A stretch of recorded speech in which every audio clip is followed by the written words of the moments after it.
19세기 말에서 20세기 초에 미국에서 철학의 주류가 있었습니다. 무엇이냐면 실용주의입니다. 실용주의. 한 번쯤 들어보셨을 겁니다. 쓸모가 있는 것이 진짜라는 거예요. 아무리 진리라고 말해도 그것이 우리 일상 삶에 내게 쓸모가 없으면 참이 아니라는 것입니다. 그래서 철학자 윌리엄 제임스라는 사람은 이런 말을 했어요. 실용주의를 이야기하면서 그것이 얼마만큼 현금으로 바꿀 수 있느냐가 중요하다.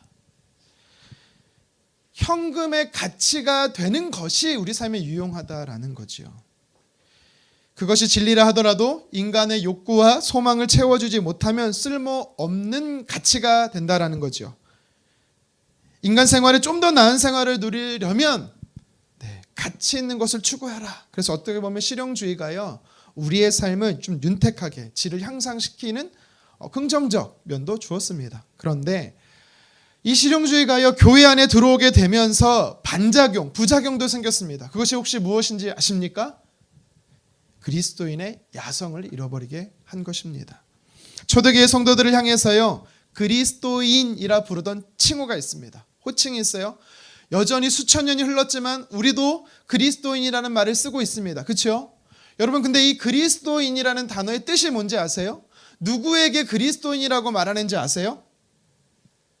교회를 다니는 사람, 그렇죠? 근데 정말 교회를 다니는 사람에게 그리스도인이라는 이 말이 옳은 표현일까요? 처음 그리스도인이라는 이 표현은요, 단순히 교회를 다니는 사람에게 쓰였던 것이 아닙니다.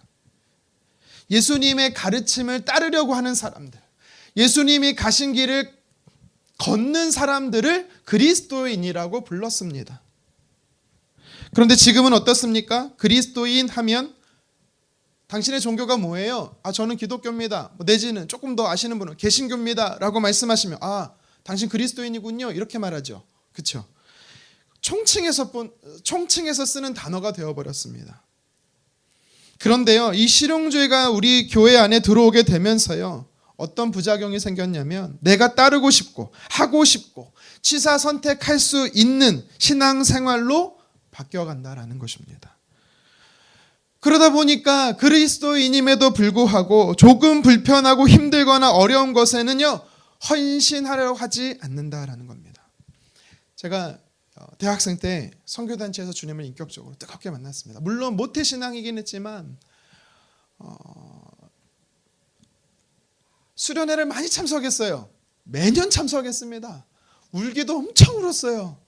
왜 운지 아십니까? 그게 은혜의 척도인 줄 알았어요. 은혜 받았다는 기준으로 눈물로 생각했습니다. 옆에 저보다 더 많이 울잖아요. 그러면 어머니는 살아계신데요, 마치 어머니가 돌아가신 것처럼 울었어요. 그럼 선생님들이 누가 은혜 받았구나. 그래서 그게 은혜의 척도인 줄 알았어요. 근데 그게 아니었어요.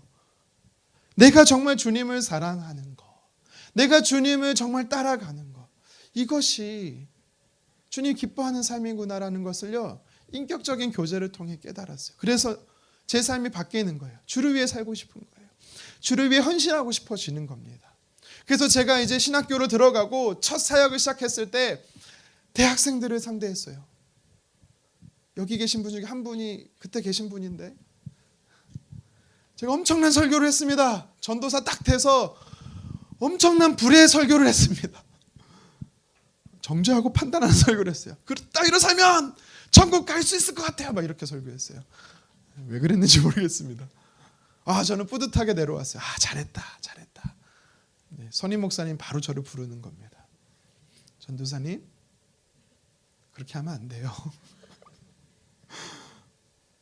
교회는 예수님의 제자가 있는 곳이 아니에요. 교회는 그리스도인이 있는 곳이지 제자가 있는 곳이 아니에요. 전 좀 헷갈렸어요. 왜냐하면 이분은 지금 그리스도인과 제자를 분리해서 이야기하시더라고요. 여러분, 어쩌면 그렇게 생각하시는 분이 있지 않습니까?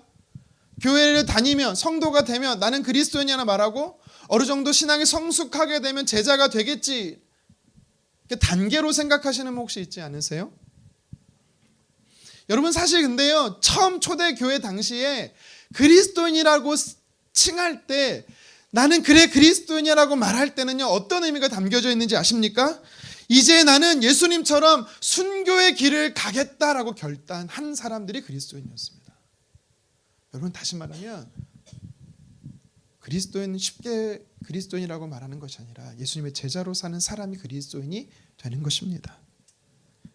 신대원 때 주기철 목사님 넷째 아드님이신, 지금은 고인이신 주광조 장로님의 간증을 들은 적이 있어요. 1934년 일제치하에 신사참배에 쓰나미가 몰려왔을 때 많은 교회들이, 많은 목회자들이 핍박을 받았습니다. 그때 평양신학교에서 주기철 목사님이 강사로 오셔서 설교했던 제목이 있습니다. 여러분 한 번쯤 들어본 일사각오였습니다. 무슨 말입니까? 그리스도인은, 예수님을 따르는 제자는 어떻게 해야 한다? 죽어야 된다라는 거였습니다. 죽기로 결심해야지, 그래야 산다라는 것을 설교하셨어요. 여러분, 우리가 지금 예수님을 믿고 있으면서 일사각오에 정말 주를 위해 따르려고 하는 삶을 살고 계십니까? 아니면 성경이 말하는 축복의 실용적 측면을 통해 삶의 윤택함을 위해 예수님을 믿고 있지는 않으십니까? 오늘 본문의 말씀에 보면 예수님께서요, 죽으러 가는 길 가운데, 십자가의 고난을 받으러 가는 길 가운데 일주일 전에 일어난 사건입니다. 예수님은요, 공생의 기간 동안 자신의 십자가의 고난에 대해서, 순환에 대해서 3번을 이야기하십니다. 오늘 말씀은요, 이 3번째, 나는 십자가의 죽임을 당할 거야, 제자들한테 말을 하시고 나서 바로 그 후에 벌어진 스토리입니다. 35절에 보면 예수님을 따르던 제자 중에 야고보와 요한이라는 사람이 예수님께 한 가지 요청을 하지요. 예수님, 소원이 한 가지 있습니다. 꼭 들어주십시오 라고 요청을 합니다. 36절에 예수님께서 그래, 뭔데, 이야기를 해봐. 그러자 37절에 다시 이들이 이렇게 이야기를 하는 거죠. 우리 37절 같이 한번 읽겠습니다. 여짜오되 주의 영광 중에 우리를 하나는 주의 우편에 하나는 좌편에 앉게 하여 주옵소서. 아멘. 3년의 공생의 기간 끝자락입니다. 3년 동안 예수님과 함께 다녔던, 동고동락했던, 가까운 지근거리에서 함께 했던 사람들이 제자들이었어요. 그런데 어떻습니까? 이들이 굉장히 실용주의 신앙생활을 하고 있습니다. 예수님을 따름을 뭔가 삶의 변화, 이심양면으로 생각하고 있었던 것입니다. 예수님이 왜 십자가에 달린다라고 말씀하시는지 감을 잡아야 되는데 여전히 지금은요, 그것에 관심이 없어요. 그들의 관심은 뭐예요? 예수님을 내가 따르고 있기 때문에 뭔가 대단한 보상이 있을 것에 대한 그것에 가치를 두고 있었다라는 겁니다. 그러자 예수님께서는요, 오늘 본문 38절 이하의 말씀을 통해서 나를 따르는 삶은, 제자로 살아가는 삶은 그런 게 아니야. 예수님의 제자로 산다라는 것은, 그리스도인으로 산다라는 것은 이런 삶이야 라고 오늘 말씀을 통해 가르쳐주고 계십니다. 또 저와 여러분들도 이 땅에서 예수님의 제자로 살아가기 위해 무엇이 필요한지 오늘 말씀을 통해 깨달음을 얻기를 간절히 소망합니다. 성경은요, 첫 번째로 우리에게 이렇게 말씀합니다. 예수님의 제자로 살기 위해서는요, 처음 사랑을 회복하라라는 것입니다. 처음 사랑을 우리는 회복해야 되는 거죠. 인격적으로 만났던 그 처음 사랑을 간직하며 주님을 따르는 것이 제자의 삶, 그리스도인이라는 것입니다. 여러분, 사람에게는요, 처음 시작에 기대와 설렘이 있어요. 첫 직장, 첫 학교, 첫 만남에 떨림이 있는 것입니다. 우리가 주님을 처음 만났을 때, 인격적으로 만났을 때도 동일한 감정을 갖습니다.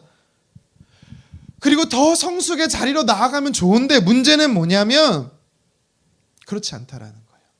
꺼져가는 등불처럼 사그라든다라는 거예요. 신앙생활을 해 나가면 나갈수록 하나님을 향한 마음이 커져야 되는데 어느 순간부터 감격이 무뎌지죠. 나 같은 죄인 살리신 주은혜 놀라워 찬양 한마디 한 가사에 눈물이 주르륵 흐르던 나의 모습은 온데간데 없이 사라지고 예수님의 사랑을 묵상해도, 십자가를 묵상해도 더 이상 감격적이지 않는 것입니다. 뭐가 문제일까요? 120년 전에 복음이 조선 땅에 처음 들어왔을 때 사람들은요, 2가지 이유에서 복음을 받아들였습니다. 첫 번째는요, 예수님 믿고 구원받기 위해 예수님을 영접했습니다. 이것을 우리는 성경적 동기라고 말하면서 개인 구원이라고 표현을 합니다. 두 번째, 사람들이 왜 그 당시에 복음을 받아들였냐면 사회를 변화시키고 싶었어요. 그것이 사회적 동기, 또 사회 구원이라고 이야기를 합니다. 당시 엘리트 지식층에서요, 기독교를 통해서 세상을 바꾸고 싶었어요. 개혁적인 비전이 있었던 것입니다. 그런데 언젠가부터인가 예수님을 믿는 동기는 순수한 개인 구원이나 사회를 변화시키겠다는 사회 구원도 아닌 다른 동기가 생겼습니다. 그것이 뭐냐면 기복입니다. 기복. 예수님 믿으면 구원받습니다. 이것에 사람들이 귀 기울이는 게 아니에요. 예수님 믿으면 성공합니다. 예수님 믿으면 물질의 복을 누립니다. 이것에 사람들이 귀 기울이기 시작합니다. 왠지 아십니까? 나도 모르게 실용주의 가치관이 들어왔기 때문입니다. 물질 만능주의 시대가 되었기 때문이에요. 여러분 혹시 번영신학이라는 거 들어봤어요? 예수님 믿으면 인생 대박 난다라는 신학입니다. 근데요, 이게 통하는 시대가 돼버렸어요. 이번 다니엘 기도회 때서 봐서 알겠지만 예수님 믿고 병 고침 받는 사람도 있었고 예수님 믿고 인생이 새롭게 변화된 사람도 물론 있었어요. 제가 말씀드리고 싶은 거는 기독교의 핵심은 본질은 축복이 아니라는 겁니다. 없다라는 게 아니라 그것은 격가지일 뿐이지 본질이 아니라는 거예요. 사업이 잘 되고 내가 건강하고 또 물질의 복을 받는 것, 물론 제가 여러분들을 위해 기도할 때 물질의 복을 위해 기도하지만 여러분 사실 이거는요 핵심이요 본질이 아닙니다. 내가 주님을 잘 따라가다 보면 나도 모르게 하나님께서 주시는 은혜들인 거예요. 만약에 그것이 본질이라면 예수님을 잘 믿고 예수님을 잘 따른데도 건강을 잃어버리고 물질을 빼앗기고 성공하지 못하고 출세하지 못하면 그 사람들은요 언제든지 주님 떠날 수 있는 겁니다. 오늘 본문에 등장한 야고보와 요한은요 사실 처음에는요 이런 동기가 아니었어요. 예수님이 메시아다. 예수님이 구원자래. 예수님을 믿으면 천국 갈 수 있대. 그들은요 예수님을 사랑했어요. 예수님을 너무 좋아해서 그를 따르고 싶었던 순수한 동기였습니다. 그런데 바뀌기 시작하는 겁니다. 예수님이 이적을 보여주니까 수많은 사람들이 환호하니까 나도 예수님처럼 저렇게 되고 싶다. 나도 예수님처럼 많은 사람들에게 칭송을 받고 싶다. 실용적인 신앙생활로 전락해 가는 것입니다. 그런데요 안타까운 게 뭔지 아십니까? 41절에 있어요. 우리 41절 같이 한번 읽겠습니다. 열 제자가 듣고 야고보와 요한에 대하여 화를 내거늘. 아멘. 왜 나머지 열 제자가요 야고보와 요한에게 화를 냈을까요? 네가 그러고도 예수님의 제자야? 뭘 바라고 주님 따라가는 게 제자야? 이렇게 해서 화를 냈을까? 거룩한 분노를 냈을까요? 아닙니다. 야, 니네 둘이 한 사람은 우편에 한 사람 좌편에 앉으면 나는 뭐 하더라고? 어떻게 하라고? 말은 안 했을 뿐이지 이 사람들도 역시 다른 동기로 주님을 따랐다라는 거죠. 그러니까 성경은 결국 우리에게 무엇을 말하는 거예요?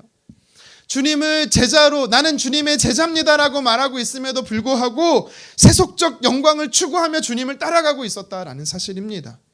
나름의 목표가 있었어요. 나름의 기대치가 있었어요. 물질로, 권력으로, 부로, 명예로 대가를 받으려는 변질된 모습이 있었다라는 겁니다. 처음 사랑을 잃어버린 것입니다. 오늘 성경은요 예수님께서 우리에게 나를 따르려면 그리스도인이라면 처음 사랑을 회복하라. 처음 사랑을 회복하라 라고 말씀하고 있는 것입니다. 여러분들은 예수님을 왜 믿고 계십니까? 여러분들은 왜 예수님을 따라가고 계십니까? 무엇을 위해 예수님을 따르십니까? 여러분 중요한 것은 동기입니다. 중요한 것은 내가 주님을 사랑하기 때문에 주님을 따르는 그 동기가 되어야 합니다. 저도 요새 이 문제로 내적 싸움을 엄청 하고 있어요. 예전에는 방 한 칸에서 원룸에서 결혼하고 아내와 행복했습니다. 만족스러웠어요. 재정이 없었어요. 매일매일 기도하지 않으면 재정이 없어서 돈이 없어서 물질이 없어서 차비가 없어서 하나님 앞에 늘 기도했습니다. 그러면요 정말 거짓말처럼 100원 하나 틀리지 않고 하나님 채워주시는 은혜들을 누렸어요. 그렇게 사는 게 즐거웠어요. 신났습니다. 누군가 저에게 전도사님, 내가 전도사인가? 나를 전도사라고 불러줘? 여러분 얼마나 기뻤는지 모릅니다. 그런데 어느 순간부터는요, 목사가 되고 넓은 집에 살고 부족함이 없습니다. 재정 때문에 기도하는 일이 이제 별로 없습니다. 그런데요, 여유로워지고 풍요로워졌음에도 불구하고 하나님을 향한 열정이 제 안에서요 식어져 가는 겁니다. 주님, 뭔가 서운합니다. 주님, 불평하고 원망하는 제 자신을 발견합니다. 나를 향하신 주님의 사랑은 변함이 없거든요. 무엇이 문제일까요? 제 마음이 변한 거예요. 제 마음의 동기가 변한 겁니다. 주님 한 분이면 만족합니다. 주님 한 분이면 충분합니다라고 이 고백이 주님 다른 것이 필요합니다라는 고백으로 바뀌어가고 있는 것이죠. 처음 사랑을 잃어버린 것입니다. 내가 왜 이 교회에서 사역해야 하는가? 내가 왜 이 교회가 성공하고 이 교회가 부흥해야 한다라고 말하는가? 정말 한 영혼을 위해서인가? 아니면 능력 있는 사역자네 라고 사람들에게 칭찬을 받기 위함인가? 주님을 사랑했던 순수한 동기가 사라지고 어느 순간부터 사역이 일이 되고 세상적 성공이 내 안에 들어와 오늘 말씀에 마치 12제자처럼 썩어질 것을 붙잡고 있는 제 자신을 발견하게 되는 것입니다. 여러분, 예수님을 믿으면서 저처럼 오늘 본문의 제자들처럼 세속적 영광이 여러분들을 지배하고 계시지는 않습니까? 여러분, 그것이 여러분의 신앙의 강력한 동기라면 죄송하지만 사랑을 잃어버린 것입니다. 주님을 향한 첫사랑을 잃어버린 거예요. 그저 그냥 주님이 좋아서, 주님을 따르는 삶이 너무 좋아서 세상 영광 버리고 주님을 따르는 것, 여러분, 이것이 우리에게 순전한 동기가 되어야 합니다. 예수님은요, 오늘 본문의 제자들에게 그것을 원했던 거예요. 세상적 영광은 본질이 아닙니다. 하나님의 선물일 뿐입니다. 우리가 추구해야 될 것은요, 그것이 우리 삶의 목표와 목적이 아닙니다. 주님이 내 삶의 우선순위가 우리 삶의 기준이 되어야 되는 것이지요. 12명의 제자들은 예수님을 처음 따를 때요, 직업도 버리고 물질도 버리고 명예도 버리고 심지어 가족도 버렸어요. 여러분, 성경은요, 저와 여러분들에게 똑같이 그렇게 하라는 게 아닙니다. 주님을 누구보다 더 우선순위 여기고 주님은 내 삶의 가장 주인으로 왕위로 모시고 살라라는 것을 이야기하는 것입니다. 성경은 지금도 우리에게 이야기하고 있는 거예요. 처음 사랑을 회복하라고. 그 사랑이 주님을 따르는 동기가 되라고. 바울이 뭐라고 고백했습니까? 살아도 주를 위해 살고 죽어도 주를 위해 죽는다라고 말했지요. 우리 그리스도인의 인생관이고 제자됨이라고 하는 것입니다. 우리가 이 땅에 잠시 잠깐 살다가는 나그네일 뿐입니다. 존재하는지 보이지도 않고 존재했었는지 확인조차 하지 못하는 먼지 같은 인생이에요. 그러기에 나의 이름을 남기기 위해 살기보다 주님 사랑하다가 그렇게 살다가 우리가 주님 앞에 가면 되는 것입니다. 저와 여러분들 모두가 하나님 앞에 그래, 너는 정말 나를 사랑했구나 칭찬받는 참된 제자 되기를 주님의 이름으로 축원합니다. 오늘 성경은요, 두 번째로 우리에게 이렇게 교훈하고 있습니다. 우리에게 주신 두 번째 영적 메시지가 있어요. 제자로 산다는 삶이 무엇입니까? 기쁨으로 섬기는 삶인 것입니다. 예수님의 제자는요, 섬기는 사람이어야 합니다. 제자들이 걸어가야 했던 길은요, 섬김의 길, 헌신의 길이었습니다. 예수님께서는요, 그것을 가르친 거예요. 여러분 어떠세요? 섬기세요 하면 좋습니까? 큰일 났네. 봉사 안 하고 있는데 교회 안에서 찔림이 있을 줄 믿습니다. 여러분, 섬기세요 하면 좋습니까? 불편하죠. 불편한 게 정상이에요. 왜요? 우리 인간의 욕구는요, 섬기려는 욕구보다 섬김을 받으려는 욕구, 이 지배 욕구가 더 강합니다. 그래서 니체는요, 뭐라고 말하는지 아세요? 사람은 권력에 대한 강력한 의지가 있다. 무슨 말이냐면 한번 권력의 맛을 알면 놓으려고 하지 않는다라는 거예요. 그래서 예수님께서도요, 세상의 권력, 세상의 이 리더십에 대해서 42절에 이렇게 이야기하는 거예요. 우리 같이 한번 읽어볼까요? 예수께서 불러다가 이르시되 이방인의 집권자들이 그들을 임의로 주관하고 고관들이 그들에게 권세를 부리는 줄을 너희가 알거니와. 아멘. 주관한다, 부린다, 이게 다 지배 용어들이거든요. 근데 예수님께서 제자들 향해서 뭐라고 말하고 있습니까? 제자의 삶은 그게 아니라는 겁니다. 우리 43절 상반절 함께 읽겠습니다. 너희 중에는 그렇지 않을지니 아멘. 너희는 세상 사람들과 달라야 된다는 겁니다. 예수님의 제자로 따르는 것, 제자로 사는 자는 섬김을 받으려고 하는 것이 아니라 섬기는 자가 되어야 된다는 것이지요. 43절 하반절에 이렇게 말해요. 이어서 읽겠습니다. 너희 중에 누구든지 크고자 하는 자는 너희를 섬기는 자가 되고 아멘. 아주 역설적으로 이야기하는 것이지요. 하나님 나라에서 주의 공동체에서 큰 자는요 누구라고요? 섬기는 자라고요. 여러분, 그래서 우리는요 이 교회 안에서뿐만 아니라 세상 속에서요 하나님의 사람으로 예수님을 따르는 제자로 살 때는요 섬기는 자가 되어야 돼요. 44절에도 예수님께서 이어서 말씀합니다. 함께 읽겠습니다. 너희 중에 누구든지 으뜸이 되고자 하는 자는 모든 사람의 종이 되어야 하리라. 아멘. 으뜸이 뭐예요? 최고잖아요. 최고가 되고자 하는 사람은 어떤 사람이 되려? 종이 되래요. 왜 종이 되려고 했습니까? 당시의 종은요 섬김이 몸에 밴 자예요. 주인뿐만 아니라 주인의 손님 누가 되었든 섬김을요 몸에 배어서 섬기는 삶을 살았던 자가 종이에요. 예수님은 철저하게 섬김의 리더십을 이야기하고 계십니다. 우리 교회는 제자 훈련을 32주 합니다. 길지요? 네. 축복합니다. 근데요 21주차부터 32주까지 12주간 실질적으로 예수님의 제자는 어떻게 살아야 되는지에 대해서요 가르칩니다. 2주차가 됐을 때 무엇을 배우는지 아십니까? 우리 제자 훈련하신 분들 많은데 뭐였죠? 기억 안 나는 거 알아요. 자, 제목이 봉사의 의무예요. 봉사의 의무. 그러니까 당연히 예수님의 제자는 섬겨야 한다. 이것을 강조하는 건데요. 제가 분명히 말씀드렸죠. 나는 이 제목이 마음에 들지 않는다. 왠지 아십니까? 봉사를 의무적으로 하게 되면 어떤 부작용이 나오는지 알아요? 형식적으로 하게 됩니다. 감격이 사라지는 거예요. 그래서 제가 뭐라고 말했냐? 봉사는 특권이다. 특권 의식을 가져야 자세와 태도가 달라지는 거예요. 여러분, 제가 왜 또 봉사는 특권이라고 섬김은 특권이라고 말하는지 아세요? 내가 하고 싶을 때 아무 때나 섬길 수 있다 생각하면 여러분 그거 오산입니다. 틀렸어요. 섬기고 싶어도요 섬길 수 없는 상태에 이를 때가 있어요. 건강을 잃어버리면 섬기지 못합니다. 이제 섬겨야겠네. 여러분, 섬김의 자리가 여러분들을 기다려주지 않습니다.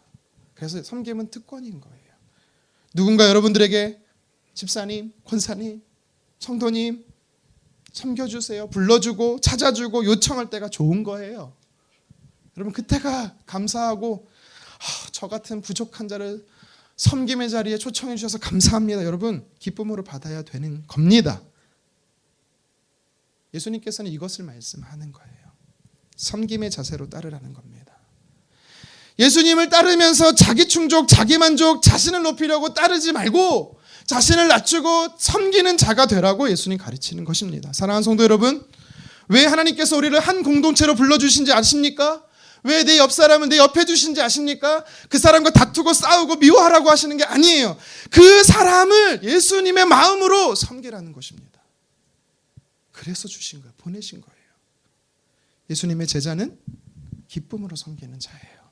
섬길 시간이 곧 사라질 겁니다. 그래서 섬길 수 있는 것이 귀한 것입니다. 특권입니다.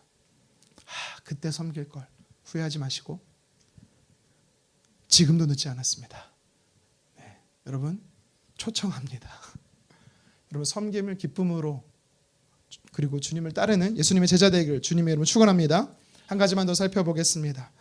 예수님은요 자신을 따르는 제자들의 삶이 어때야 하는지 오늘 말씀을 통해 가르치고 있어요. 무엇입니까? 고난을 통과하라라는 것입니다. 37절에 야고보와 요한이 예수님께 하나는 우편에 하나는 좌편에 주님 앉게 해주세요라고 질문하니까 예수님께서요 38절에 이렇게 말씀합니다. 우리 같이 한번 읽겠습니다. 예수께서 이르시되 너희는 너희가 구하는 것을 알지 못하는도다. 내가 마시는 잔을 너희가 마실 수 있으며 내가 밟는 세례를 너희가 받을 수 있느냐. 아멘. 고난의 잔, 고난의 세례. 결국 예수님은 제자는 고난을 통과해야 된다라고 말합니다. 너희가 이 고난을 통과할 수 있느냐? 반문하시는 거지요.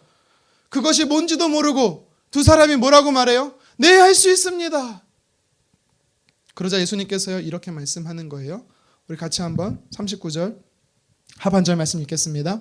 너희는 내가 마시는 잔을 마시며 내가 받는 세례를 받으려니와. 아멘. 그렇게 못할 것처럼 얘기하시다가 갑자기 또 39절에는 그렇게 할 것이다라고 또 대답하시죠. 결국 예수님께서 무엇을 이야기하는 것이냐면 고난은 피할 수 없다라는 사실을 이야기하는 겁니다. 제자의 삶을 살고자 하는 사람들에게, 제자의 길을 걷고자 하는 사람들에게 피할 수 없는 것이 고난이라는 거예요. 여러분, 이것을 제가 더 성경적으로 여러분께 가르쳐 드릴까요? 예수님께서는 지금 제자들에게 예상치 못한 고난이 찾아오면 잘 견뎌내, 힘내, 이것을 말하는 게 아니에요. 내가 응원할 테니까 쓰러지지 마, 이 얘기가 아닙니다. 내가 도와줄 테니까 통과해, 이 얘기가 아니에요. 정확한 말은 뭔지 알아요? 너가 제자로 살고 싶다면, 그리스도인이라면 고난의 길로 들어가라는 뜻입니다.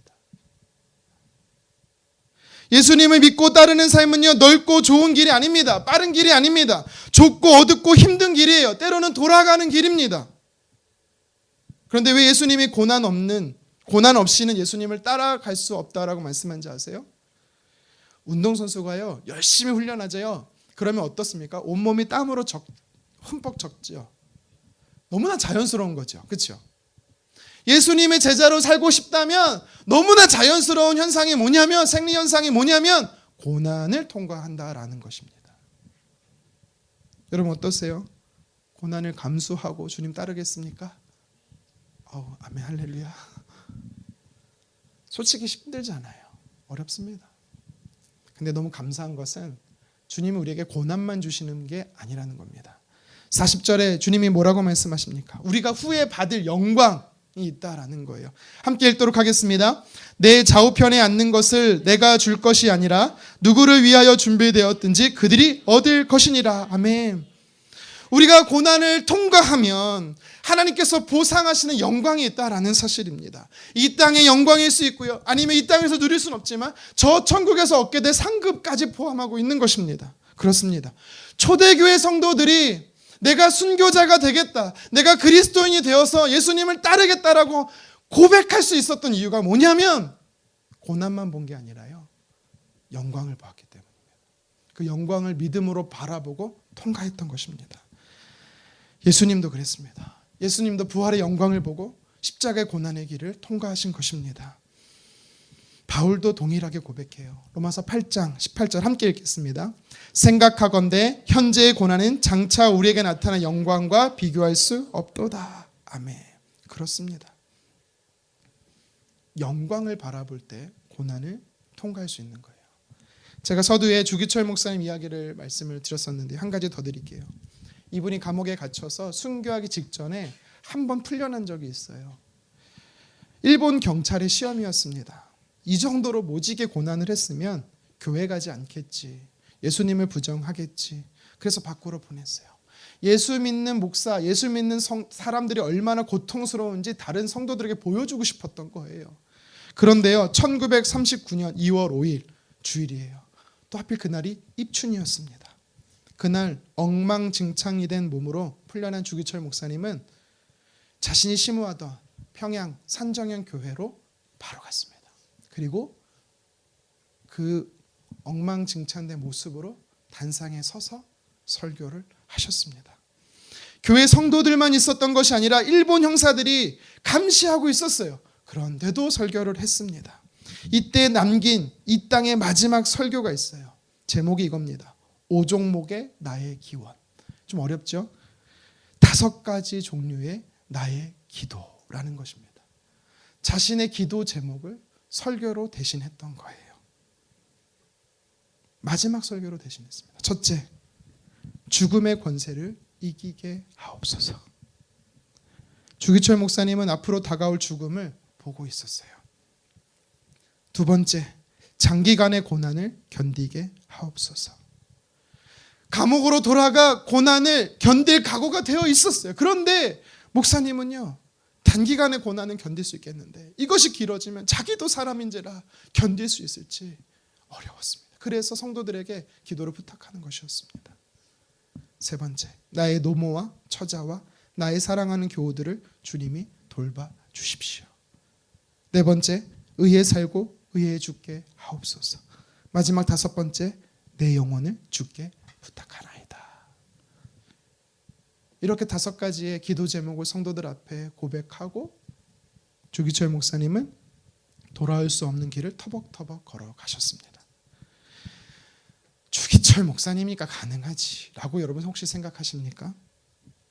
그의 넷째 아들이었던 주강조 장로님은 이렇게 고백하셨어요. 뭐라고 고백했냐면 자기 아버지를 회상하면서 우리 아버지는요 매우 약한 분이셨습니다. 고난을 두려워하신 사람이었어요. 그럼에도 불구하고 그 길을 걸어갈 수 있었던 이유는 우리의 어머니인 아내의 기도와 성도님들의 기도가 있었기 때문이에요. 그리고 무엇보다 하나님이 도와주셨기 때문입니다 라고 고백합니다. 성령의 도우심으로 끝까지 천국을 바라보았다라는 것입니다. 주기철 장로님 역시, 주기철 목사님도 마찬가지예요. 부활의 영광을 바라보며 고난을 통과했다라는 겁니다.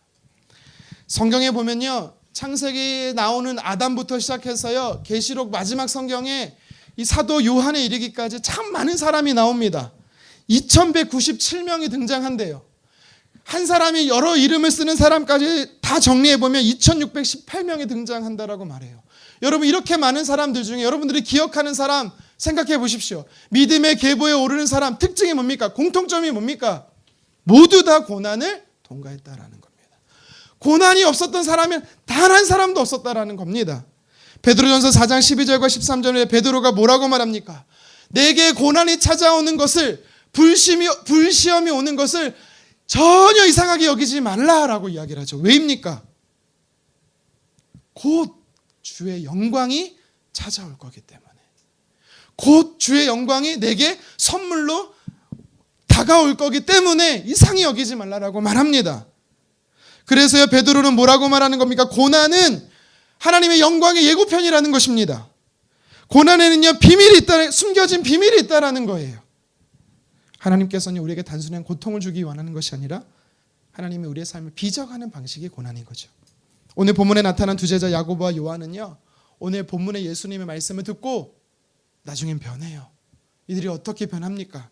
그들의 마지막 모습을 여러분 혹시 아십니까? 한 제자였던 야고보는요, 12제자 중에 최초의 순교자가 됩니다. 헤롯 아그리파 1세에 그가 참수형을 당할 때요, 그의 목에 칼에 의해 떨어지는 순간 전승에 의하면 뭐라고 고백한지 아십니까? 그가 핏부림을 당하면서도 예수님 사랑합니다 라고 고백했다라고 말해요. 또 한 명의 제자 요한은요, 제자 가운데 제일 오래 살았습니다. 이 두 사람은 형제잖아요. 아주 대조적인 모습을 보입니다. 유일하게 순교하지 않고 오래 살았던 95세까지 살았던 사람이 요한입니다. 물론 그도요, 밤모섬에 갇혀 살았어요. 그런데요, 그때 하늘의 문이 열리는 환상을 보지요. 그리고 그는 요한계시록을 기록합니다. 그가 죽음을 이르는 마지막 순간까지 그는요, 에베소 교회를 돌보며 하나님의 몸된 교회를 지켰습니다. 한 사람은 일찌감치 순교로 세상을 떠나고 한 사람은 끝까지 살며 주의 몸된 교회를 지켰습니다. 모두 나름의 고통을 통과한 사람들이었어요. 어떻게 해요? 하나님의 영광을 바라보면서요. 여러분, 우리가 어떤 자리에 있는 게 중요한 것이 아니라 그 자리에서 예수님을 닮아가는 게 중요한 것입니다. 내가 그곳에서 어떤 고난을 당하든 하나님의 영광을 보며 통과하는 참 제자가 되기를 간절히 원합니다. 여러분, 혹시 하나님 앞에 섰을 때 하나님 앞에 제일 먼저 듣고 싶은 말이 뭡니까? 저는요, 이 말씀을 준비하면서 한번 생각해 봤습니다. 물론 여러분, 바뀔 수 있어요. 살다 보면 또 바뀝니다. 근데 지금 현재 제가 하나님 앞에 듣고 싶은 말이 뭘까 곰곰이 생각했을 때 이거였습니다. 우광아, 수고했어. 수고했어. 전 이 말이 듣고 싶더라고요. 모르겠어요. 그냥 이 말이 듣고 싶었어요. 하나님이 나에게 맡겨주신 삶의 영역에서 여러분, 고난이 있어요. 잘 통과하기 원합니다. 말씀을 정리하겠습니다. 이제 다음 주부터 우리는요, 12월을 살 겁니다. 2024년도 마지막 남은 한 달입니다. 벌써 이렇게 됐어요.